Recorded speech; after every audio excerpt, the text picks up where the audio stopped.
বন্ধুরা কেমন আছেন? আশা করি সবাই ভালো আছেন।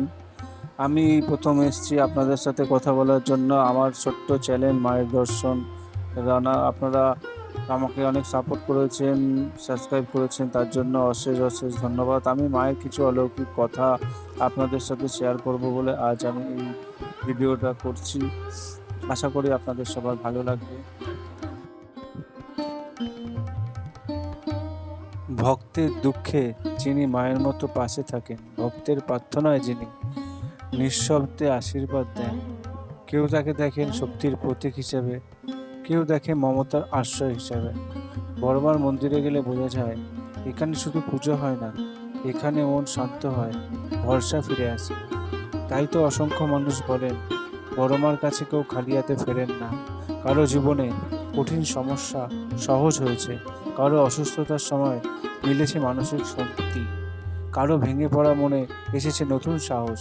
এটা শুধু কাকতালীয় নয়, এটা বিশ্বাসের শক্তি, এটা মায়ের আশীর্বাদের অনুভব। যখন মায়ের সন্ধ্যারতি হয় তখন শঙ্খের ধ্বনি আর ঘণ্টার নিদান মন্দিরটাকে মুখরিত করে দেয়। ঠিক তখনই মনে হয় সমস্ত দুঃখ, সমস্ত ক্লান্তি, সমস্ত গ্লানি যেন তার মন থেকে সরে গেছে। প্রদীপের আলোয় বড়মার মুখশ্রী, ধূপের সুগন্ধ, ভক্তির সুর সব মিলিয়ে সৃষ্টি হয়েছে এক অপার্থিব এখানে এসে মানুষ শুধু প্রার্থনা করে না, এখানে এসে মানুষ পায় মনের শান্তি, মনের সমস্ত সুখ। বড়মা যেন তাদের শেখান ধৈর্য রাখো, বিশ্বাস রাখো, ভেঙে পড়ো না। অন্ধকার যত গভীর হোক আলো একদিন আসবেই। জীবন যতই বাধা আসুক মায়ের কৃপায় শক্তি পাওয়া যায়। যদি মন ক্লান্ত হয় একবার বড়মাকে স্মরণ নিন, কারণ কখনো কখনো একটু বিশ্বাসই বদলে দেয় পুরো জীবন।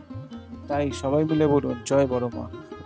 আমার এই চ্যানেলটি যদি আপনাদের ভালো লেগে থাকে তাহলে অবশ্যই চ্যানেলটিকে সাবস্ক্রাইব করবেন আর আমার পাশে থাকবেন।